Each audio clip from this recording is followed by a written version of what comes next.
Good morning, Minnesota DFLers, and welcome to the DFL Daily. Richard Carlbaum here, chair of the Minnesota Democratic Farmer Labor Party. Great to be with you each and every day, Monday through Friday at 10:45, to make sure you have the message, the action, and the tools to be empowered.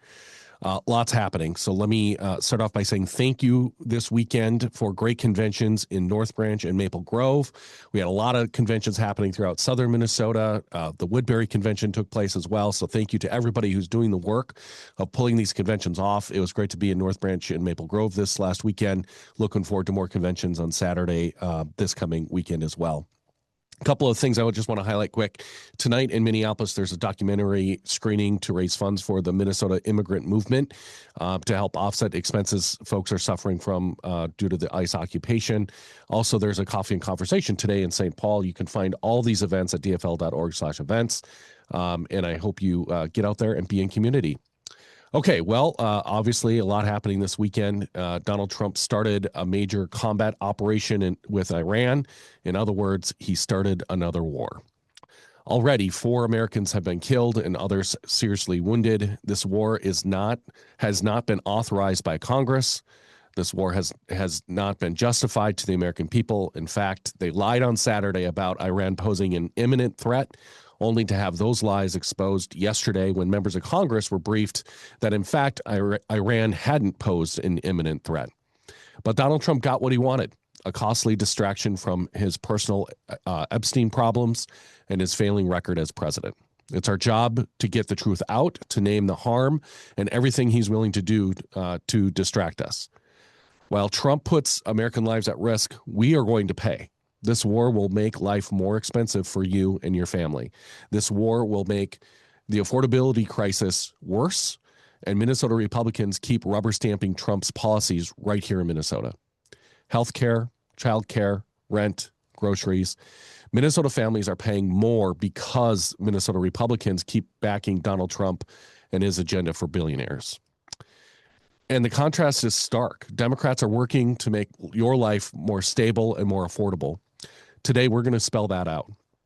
Just this week, the Trump administration announced it is taking away $270 million in funding from Minnesota families with young kids, people with disabilities, and working Minnesotans. This comes after Republicans backed Operation Metro Surge, which cost Minnesota businesses and taxpayers nearly $500 million. That's squarely on Donald Trump and Minnesota Republicans, and it's all part of the retribution campaign that is not yet over. In last week's State of the Union address, Donald Trump named his next targets, all blue states who voted against him in 2024.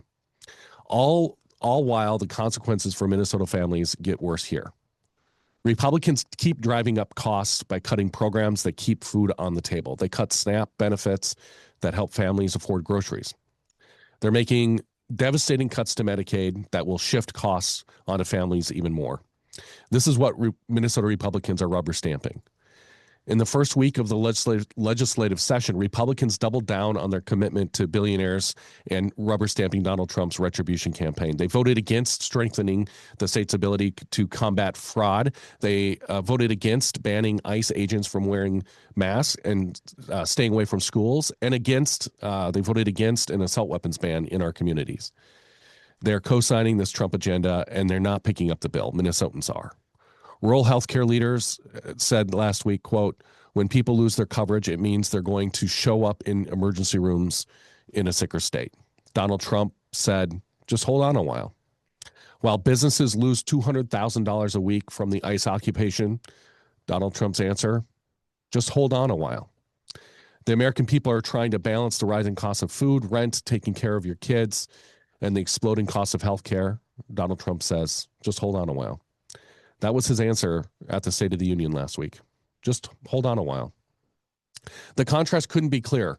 DFL officials, DFL elected leaders are doing the work to lower costs, protect essential services, and deliver the stability that Minnesota families deserve.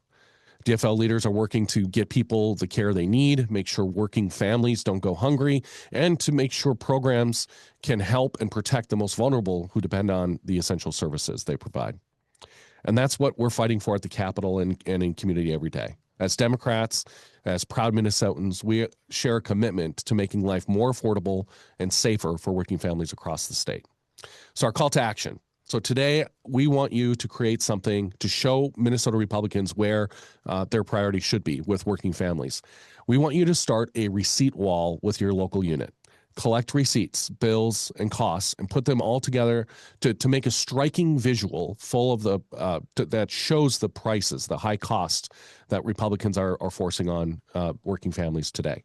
Send a picture of that receipt wall to the DFL at website at dfl.org. We'll put that in the chat, website at dfl.org, and we'll make sure that people everywhere know the high price you're paying because of Donald Trump and Minnesota Republicans. Okay, folks, 246 days until the November 3rd, 2026 midterm election. We're going to build and restore this effort together to protect what we've built together. Let's go win this thing. Thanks, everybody.